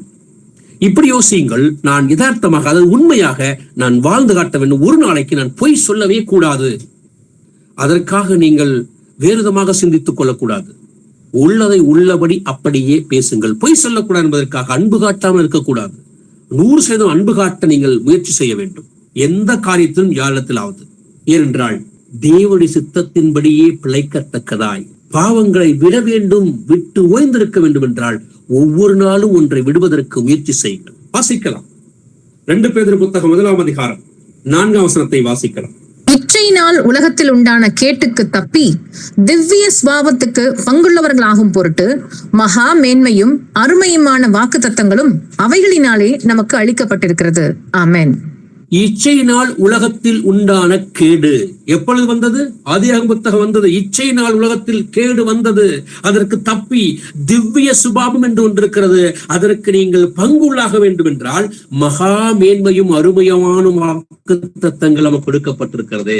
நித்திய ஜீவனை அளிப்பு என்பது அவர் நமக்கு செய்த வாக்கு தத்தம். பிரியமானவர்களே, அவர் என்கிற இயேசு கிறிஸ்து நாம் என்று சொல்லக்கூடிய இந்த வீட்டு சபை இருக்கிறோம் அல்லவா, சத்தியத்தை சத்தியமாக அறிந்து கொண்டு சத்தியத்தை சத்தியத்தின்படிதான் நான் வாழ்வேன் என்று நாம் வைராக்கியம் பாராட்டுகிறோம் அல்லவா, அவர்களை பார்த்துதான் கர்த்தர் சொன்னார் நித்திய ஜீவன் அளிப்பேன் என்பதே நமக்கு அவர் செய்த வாக்குத்தத்தம். இந்த திவ்ய சுபாவத்துக்கு பங்கு வேண்டும் என்றால் நாம் ஒவ்வொருவரும் இந்த உலகத்தின் இச்சைக்கு தப்ப வேண்டும். இச்சை வரும் என்றால் கேடு வரும் என்று வேதம் சொல்லிக் கொடுக்கிறது. வாசிக்கலாம் 2 பேதுரு புத்தகம் 2ஆம் அதிகாரம் 9வது வசனத்தை வாசிக்கலாம். விசேஷமாக அசுத்த இச்சையோட மாம்சத்திற்கு ஏற்றபடி நடந்து கர்த்தத்துவத்தை அசட்டை பண்ணுகிறவர்களை அப்படி செய்வார். ஆமென். அசுத்த இச்சை என்கிற விஷயம், நிறைய இச்சைகள் இருக்கிறது. அசுத்த இச்சையோட மாம்சத்துக்கு ஏற்றபடி நடந்து கர்த்தத்துவத்தை அசட்டை பண்ணுகிறவர்கள் என்கிற விஷயம் யோசித்து பாருங்கள். இந்த பாலினம் என்கிற விஷயத்திலே எவ்வளவு விஷயங்கள் இருக்கிறது. அது ஒரு பெரிய கூட்டமாக வளர்ந்திருக்கிறது. வானவில் கூட்டம் என்று அதற்கு பெயர் வைத்திருக்கிறார்கள் தமிழிலே. இப்படியெல்லாம் யோசிக்கும் பொழுது நிறைய கேள்விப்பதிகள் எழும்ப ஆரம்பிக்கும். கர்த்தர் ஆணும் பெண்ணுமாக கர்த்தர் படைத்து அவர்களை ஆசீர்வதித்தார். நீங்கள் பழுகி பெருகி பூமி நிரப்புங்கள் என்று கர்த்தர் சொல்லிக் கொடுத்தார். இதை தாண்டி சிந்திக்கும் பொழுது நமக்குள்ளே எவ்வளவு விஷயங்கள் வெளிப்பட ஆரம்பிக்கிறது. அசுத்த இச்சையோடு அடுத்தது கர்த்தத்துவத்தை அசட்டை பண்ணுகிறவர்கள். ஆக நாம் நிதானிக்கக்கூடிய விஷயம், நம்மை சுற்றி என்ன இருக்கிறதோ அதை நிதானிக்க வேண்டும். வாசிக்கலாம் 2 பேதுரு புத்தகம் 3ஆம் அதிகாரம் 3வது வசனத்தை. முதலாவது நீங்கள் அறிய வேண்டியது என்னவெனில், கடைசி நாட்களில் பரியாசக்காரர் வந்து தங்கள் சுய இச்சைகளின்படியே நடந்து. ஆமென். எப்படி வருவார்கள்? பரியாசக்காரர் வந்து தங்கள் சுய இச்சை. இந்த இச்சை எல்லாம் எப்பொழுது ஆரம்பிக்கிறது என்றால், தன்னிடத்தில் இருந்து ஒவ்வொரு விஷயம் தனித்தனி விஷயமாகத்தான் ஆரம்பிக்கிறது. நாம் ஆரம்பத்தில் சொன்னது போல, நீங்கள் தனியாக அமர்ந்து தேவனிடத்திலே பேசி பாருங்களேன். நான் எங்கு தேவன் பேசுவதற்கு அனுமதி இல்லை. யோவான் 14ஆம் அதிகாரம் 15 சொல்கிறது, என்னிடத்திலே அன்பு கூறுவாயானால் என் கட்டளைகளை கைக்கொள் என்று சொல்கிறது. என் கட்டளைகளை கைக்கொள்வாய் என்றால் யோவான் 14:21 சொல்கிறது, நீ அப்படி என் கட்டளை கை கொண்டால் நான் உன் மீது அன்பாக இருந்து என்னை உனக்கு வெளிப்படுத்துவேன் என்று சொல்கிறார். யாரெல்லாம் கட்டளைகளை சரியாக கை கொள்கிறோமோ அவர்களுக்கு கர்த்தர் தன்னை வெளிப்படுத்துவார் என்று சொல்லிக் கொடுக்கிறார். ஆக இந்த இச்சை என்கிற விஷயத்தை 100% விட்டுவிட வேண்டும் என்று வேதம் சொல்லுவதை 2 வசனத்தோடு நாம் வாசித்து முடிக்கலாம். வாசிக்கலாம் 2 பேதுரு புத்தகம் 2ஆம் அதிகாரம் 18ஆம் வசனத்தை வாசிக்கலாம். வஞ்சகமாய் நடக்கிறவர்களிடத்திலிருந்து அரிதாய் தப்பினவர்கள் இடத்தில் இவர்கள் அகந்தையான வீண் வார்த்தைகளை பேசி மாம்ச இச்சைகளினாலும் காம விகாரங்களினாலும் அவர்களை தந்திரமாய் பிடிக்கிறார்கள். ஆமென். மிகவும் பொருத்தமான வேதவசனம். வஞ்சகமாய் நடக்கிற கூட்டம் ஒன்று இருக்கிறது, அதிலிருந்து அரிதாய் தப்பக்கூடிய ஒரு கூட்டம் இருக்கிறது. அவர்களை பார்த்து சிலர் என்ன சொல்கிறார்கள்? அகந்தையான வீண் வார்த்தைகளை பேசி மாம்ச இச்சைகளினாலும் காம விகாரங்களினாலும் அவர்களை தந்திரமாய் பிடிக்கிறார்கள். அவர்களுடைய பலவீனம் என்ன என்பதை அறிந்து கொண்டு எப்படி அவர்களை தந்திரத்திலே பிடிக்கிறார்கள். எப்படிப்பட்ட வார்த்தைகளை உங்களை சுற்றி நடந்து கொண்டேதான் இருக்கிறது. நீங்களும் சத்தியத்தை நிறைய நபர்களுக்கு சென்று சொல்லிக் கொண்டுதான் இருப்பீர்கள். ஆனால் கூட்டம் இல்லவே இல்லை. நாம் ஏற்கனவே ஒரு முறை சொல்லியிருக்கிறேன், சத்தியத்தை சத்தியமாய் சொல்லும் பொழுது யாரும் விரும்புவதற்கு மனதில்லவே இல்லை. அவர்கள் அந்த தந்திரம் நமக்கு இல்லை. அது போன்ற தந்திரத்தை அவர்களை பிடிப்பதற்கு நமக்கு இல்லை. நாம் சத்தியத்தை சத்தியமாக தான் சொல்லுவோம். எவரையே கூட்டம் வந்து கேட்டது எப்படி?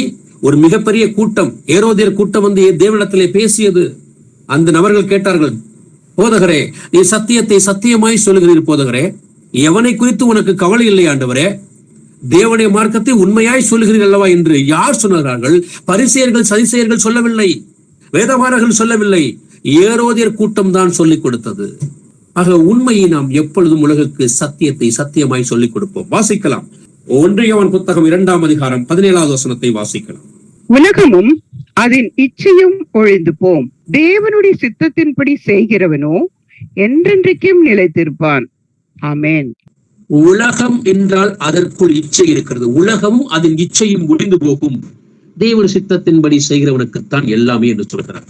ஆக உலகம் அதன் இச்சை என் சுயம் சார்ந்த விஷயம் எங்கு இருக்கிறது என்பதை இன்று நீங்கள் முடிவு செய்யுங்கள். வாசிக்கலாம் யூதா புத்தகம் 1ஆம் அதிகாரம் 18ஆம் வசனத்தை வாசிக்கலாம். கடைசி காலத்திலே தங்கள் துன்மார்க்கமான இச்சைகளின்படி நடக்கிற பரியாசக்காரர் தோன்றுவார்கள் என்று உங்களுக்கு சொன்னார்களே. ஏன் இந்த வசனத்தை சொல்கிறோம் என்றால், பவுல் சொல்லுகிறான், பேதுரு சொல்லுகிறான், யோவான் சொல்லுகிறான், யூதாவும் சொல்லுகிறான்.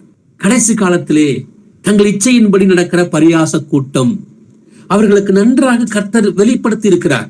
இந்த கூட்டவரும் வரிசையாக சொல்கிறார்கள். பவுலில் ஆரம்பித்து, பேதுருவில் ஆரம்பித்து, யாக்கோப்பு ஆரம்பித்து எல்லோரும் சொல்கிறார்கள். யோவான் முதற்கொண்டு சொல்கிறான்.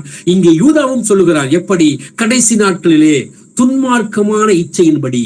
அது என்ன மார்க்கம்? நல்ல மார்க்கம் அல்ல. நல்ல மார்க்கம் என்றால் எப்படி இச்சை வந்திருக்கும்? துன்மார்க்கம் என்றால் அங்கு இச்சை கண்டிப்பாக இருக்கிறது. உலகம் என்றால் அதில் இச்சை கண்டிப்பாக இருக்கிறது. சுயம் என்றால் இச்சை இங்கு கண்டிப்பாக இருக்கிறது. அப்படி தோன்றுவார்கள் என்பதை உங்களுக்கு சொல்லிக் கொடுக்கிறேன் என்று அவன் சொல்கிறார். இன்னும் என்ன சொல்கிறான்? வாசிக்கலாம். யூதா புத்தகம் 1 அதிகாரம் 16 வசனத்தை வாசிக்கலாம். இவர்கள் முறுமுறுக்கிறவர்களும் முறையிடுகிறவர்களும் தங்கள் இச்சைகளின்படி நடக்கிறவர்களுமாய் இருக்கிறார்கள். இவர்களுடைய வாய் இருமாப்பானவைகளை பேசும். தற்பொழிவுக்காக முகஸ்துதி செய்வார்கள். ஆமென். எப்படி சொல்லி முடிக்கிறான் பாருங்கள். இதை சொல்லிவிட்டுத்தான் 18ஆம் வசனத்தை அவன் பேசுகிறான். அவன் முன்னாடி என்ன சொல்லியிருக்கிறான்? இவர்கள் எப்படிப்பட்டவர்கள்? இந்த பரியாச கூட்டம் முறுமுறுக்கிற கூட்டம், முறையிடுகிறார்கள். இந்த முறையிடுதல் என்பது நீதி என்கிற வார்த்தையை சொல்லக்கூடிய விஷயம். சத்தியத்தை தான் நாங்கள் சொல்லுகிறோம். முறை என்றால் தமிழிலே நீதி என்று பொருள் புரிந்து கொள்ள வேண்டும். அதனால்தான் நீங்கள் உச்சநீதிமன்றத்திலே மேல் முறையீடு செய்கிறோம் என்று சொல்லுவார்கள். சில தமிழ் வார்த்தைகள் நமக்கு அறியாமல் கூட இருக்கலாம். ஆனால் இதே இந்த முறை என்கிற விஷயத்தை நமக்கு ரோமன் கத்தோலிக்க வேதாகமத்திலே வாசித்து பார்ப்பீர்கள் என்றால் அங்கே அந்த கல்வன்கள் 2 பேர் பேசிக் கொள்வார்கள். நாம் தண்டிக்கப்படுவது முறையே என்று சொல்வார்கள். இது ரோமன் கத்தோலிக்க வேதத்திலே இருக்கும். நீங்கள் வாசிக்கிற BSI பைபிள்ல அந்த வார்த்தை இருக்காது. சரி என்கிறக்கும் இல்லை வேறு வார்த்தைகள் பயன்படுத்தி இருப்பார்கள். ஆக இவர்கள் முறுமுறுக்கிறவர்கள், முறையிடுகிறவர்கள், நீதிதான் நாங்கள் செய்கிறோம், நாங்கள் சத்தியம் தான் சொல்லுகிறோம் சொல்லிவிட்டுத்தான் தங்கள் இச்சைகளில் நடக்கிறவர்களாய் இருக்கிறார்கள். அவர்களும் சத்தியம்தான் சொல்லுவார்கள். ஆனால் தங்களுக்குள்ளே சுய இச்சை உள்ளே இருக்கும். இவர்களுடைய வாய் எப்படி? இருமாப்பானவைகளை பேசும், தன் பொருளுக்காக முகஸ்துதி பாடும். இதையெல்லாம் நீங்கள் புரிந்து கொள்ள வேண்டும். இப்படிப்பட்ட இச்சை எவ்வளவு இருக்கிறது என்பதை நாம் கூர்ந்து கவனிக்க வேண்டும். அப்போஸ்தலர் நடபடிகள் புத்தகம் 24ஆம் அதிகாரம் 25வது வசனத்தை வாசிக்கலாம். அவன் நீதியையும் இச்சை அடக்கத்தையும் இனி வரும் நியாய தீர்ப்பையும் குறித்து பேசுகையில் ஃபேலிக்ஸ் பயமடைந்து, இப்பொழுது நீ போகலாம், எனக்கு சமயமான போது உன்னை அழைப்பிப்பேன் என்றான். ஆமென். எப்படி முடிகிறது என்பதை கவனித்து பாருங்கள். பவுல் பேசுகிறான், ஃபெலிக்ஸ் கேட்கிறான். ஃபெலிக்ஸுக்கு ஒரு பயம் வருகிறது. ஃபெலிக்ஸுக்கு என்ன வருகிறது? அவன் எதை பேசுகிறான் கவனிங்கள். நீதியை குறித்தும் இச்சை அடக்கத்தை குறித்தும் இனிவரும் நியாய தீர்ப்பை குறித்தும் பேசும் பொழுதுதான் பயம் வருகிறது. நீ ஆசீர்வாதமாய் இருக்கும் பொழுது பயம் வராது. வாழாகாமல் தலையாய் இருப்பாய் என்று சொல்லும் பொழுது பயம் வராது. நீ நன்றாகத்தான் இருக்கிறாய், இரட்டிப்பான நன்மை கிடைக்கும் என்று சொல்லும் பொழுது பயம் வராது. நீ கர்த்தருடைய பிள்ளை என்று சொல்லும் போதெல்லாம் பயம் வராது. எப்பொழுது பயம் வருகிறது? கர்த்தருடைய நீதியை குறித்து வேதவசனம் சொல்கிறது. யோவான் புத்தகம் 12ஆம் அதிகாரம் 48 சொல்கிறது, நான் சொன்ன வசனமே உன்னை கடைசி நாளில் நியாயம் தீர்க்கும் என்று சொல்லும் பொழுது பயம் வருகிறது. எபிரேயருக்கு எழுதும்போது 4ஆம் அதிகாரம் 13 சொல்லுகிறது. எப்படி சொல்லிக் கொடுக்கிறது? நீங்கள் எல்லாவற்றையும் குறித்து அவருக்கு கணக்கு கொடுக்க வேண்டும். அந்த கணக்கு நிர்வாணமாயும் வெளியரங்கமாக இருக்கிறது என்று சொல்லும் பொழுது பயம் வருகிறது. ஆக நீதியை குறித்து, இச்சை அடக்கத்தை குறித்து, இனி வரும் நியாய தீர்ப்பை குறித்து நியாய தீர்ப்பு வருகிறது. சத்தியத்தை சத்தியமாய் அறிந்த பிறகு எபிரேயர் புத்தகம் 10ஆம் அதிகாரம் 26ஆம் வசனத்தில் சொல்லுகிறது. எப்படி? சத்தியத்தை அறிகிற அறிவை அடைந்த பின்பும் மனப்பூர்வமாய் பாவம் செய்தால் இனி ஒரு பழி இல்லை, அங்கே ஆக்கினை தீர்ப்புத்தான் இருக்கிறது என்று சொல்லும் பொழுது பயம் வருகிறது. அவன் பேசும் பொழுது பயம் வந்ததல்லவா? இன்று சத்தியத்தை சொல்லிக் கொடுக்கும் பொழுது எதிர்மொழியில் இருக்கக்கூடியவர்களுக்கு தேவனை குறித்த பயம் வேண்டும். ஏனென்றால் அவர் அன்பாகத்தான் இருக்கிறார், அதே நேரத்தில் பட்சிக்கிற நெருப்பு என்று சொல்லுகிறது. அப்படிப்பட்ட தேவனை ஆராதிக்கிற நமக்கு இன்னும் இச்சை எங்காவது ஒட்டி கொண்டிருக்கிறார் என்பதை அலசி பார்க்க வேண்டிய தருணம் தான் இது. பிரியமானவர்களே, நம்மை நாம் நிதானிப்போம். கர்த்தர் நீடிய பொறுமையுள்ளவராய் இருக்கிறார். அவர் அன்பான தேவன் தான், மன்னிப்பதிலே தயை பெருத்தவர் தான். நம்முடைய பாவங்களுக்கு அவர் மனஸ்தாபப்படுகிற தேவன் தான், மாற்று கருத்து இல்லை. யோவான் எழுதுகிறான் தன்னுடைய 1வது நிருபத்திலே 1ஆம் அதிகாரம் 9ஆம் வசனத்திலே, பாவங்களை பாவங்களாக அறிக்கை செய்யும் பொழுது அவர் மன்னிக்கிறார். நம் அநியாயத்தை நீக்கி நம்மை சுத்திகரிப்பதற்கு அவர் உண்மையும் நீதியும் உள்ளவராய் இருக்கிறார் என்று வேதம் சொல்லிக் கொடுக்கிறது. இன்று முடிவெடுங்கள். நாம் முடிவெடுப்போம். ஆண்டவரே, நான் பாவி, என் மேல் கிருபையாயிரும் என்று அந்த லூக்கா புத்தகம் 18ஆம் அதிகாரம் 13ஆம் வசனத்திலே ஆயக்காரன் ஜெபம் செய்தான் அல்லவா? அதுபோல ஒரு ஜெபத்தை எழுப்போம். இன்னும் எனக்குள்ளே ஆண்டவரே, உங்க நாமத்தினாலே ஞானஸ்நானம் பெற்றுக்கொண்டேன். இச்சை, மாம்ச உலகம் என் அவயவங்களிலே எங்கேயாவது இருக்கும் என்றால் என்னை மன்னியும் ஆண்டவர் என்று கேட்போம். நம்மை நாம் விட்டுக் கொடுப்போம். கர்த்தர் நிச்சயமாக காரியம் செய்வார். அவரை பேச அனுமதிப்போம். நாம் செழிப்புள்ளவர்களாய் மாறுவோம். அவர் பேசும் பொழுது யுத்தம் நடக்கும். அவர் பேசினால்தான் நமக்காக அவர் யுத்தம் செய்வார். இல்லை என்றால் நாம் தான் யுத்தம் செய்ய நாம் முயற்சிக்க வேண்டும். வேதம் சொல்லிக் கொடுக்கிறது. யாத்ராகம் 14:14 வசனத்திலே சொல்லிக் கொடுக்கிறது, நீங்கள் சும்மா இருங்கள், கர்த்தர் உங்களுக்காக யுத்தம் செய்வார் என்று. அவரை யுத்தம் செய்ய நாம் அனுமதிப்போம். அதற்கு முன்னதாக அவருடைய கட்டளைகளை அப்படியே பின்பற்றுவோம். நாம் தலைகளை தாழ்த்துவோம், கண்களை மூடுவோம். முழுமையாக தேவனுக்கு நம்மை ஒப்புக் கொடுத்து ஒரு சிறு ஜபத்தோடு இந்த பகுதியை நிறைவு செய்வோம். எங்களை அதிகமாய் நேசிக்கிற நல்ல தகப்பனே, எங்கள் ஆண்டவரும் இரட்சகருமாய் இருக்கிற இயேசுவே, நன்றியோடு உம்மை போற்றுகிறேன். நீ நல்லவர், நீர் வல்லவர், நீர் பரிசுத்தர், நீர் உன்னதர், கிருபையும் இரக்கமும் அன்பும் உருவானவரே. இது இந்த வேலைக்காக நன்றி செலுத்துகிறோம் ஆண்டவரே. நீர் பெருகவும் நாங்கள் சிறுகவுமாய் எங்களை தாழ்த்துகிறோம் ஆண்டவரே. அப்பா, நீங்கள் இந்த நாளில் எங்களோடு பேசிய வசனங்கள் மூலமாக நாங்கள் ஆண்டவரை இன்னும் எங்களுக்குள்ளே இச்சை இருக்குமானால் அதை எங்களுக்கு வெளிப்படுத்தும் ஆண்டவரே. எங்கள் புத்திக்கு எட்டாத அந்த பாவ காரியம் எங்கும் இருக்குமானால் அதை முழுமையாக எங்களுக்கு வெளிப்படுத்தும். அதை நாங்கள் அறிக்கை செய்து விட்டுவிடும் பொழுது உம்மிடத்தில் இரக்கம் பெறுவோம் ஆண்டவரே. எங்களை தாழ்த்துகிறோம் ஆண்டவரை, வெறுமையாக்குகிறோம். கிறிஸ்துவை தேடியது இம்மைக்காக இல்ல தகப்பனே, மறுமைக்காக தகப்பனே. உம்மை தேடியது நாங்கள் பரலோக வாழ்வுக்காக தேடினோம் ஆண்டவரே. இந்த உலகம் அது நிச்சயம் அழிந்து போகும் என்று சொன்னீங்க ஆண்டவரே. ஒரு வார்த்தை தான், உன் சித்தத்தின்படி செய்யும் பொழுதுதான் எங்களுக்கு பரலோகம் என்று சொல்லி வைத்தீங்களே. அப்பா, எங்களை தாழ்த்துகிறோம் ஆண்டவரை, வெறுமையாக்குகிறோம்.